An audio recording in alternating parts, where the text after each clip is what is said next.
سلام داداش، کجایی؟ بدجور خرابم، بیا پیشم.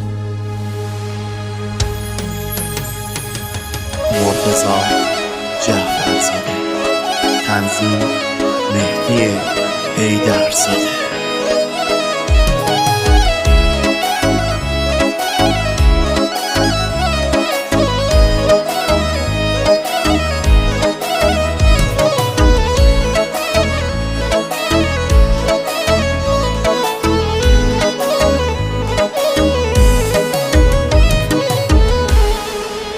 شب دوباره بارون غم میباره، از حال این دل کسی خبر نداره. یه قاب عکسی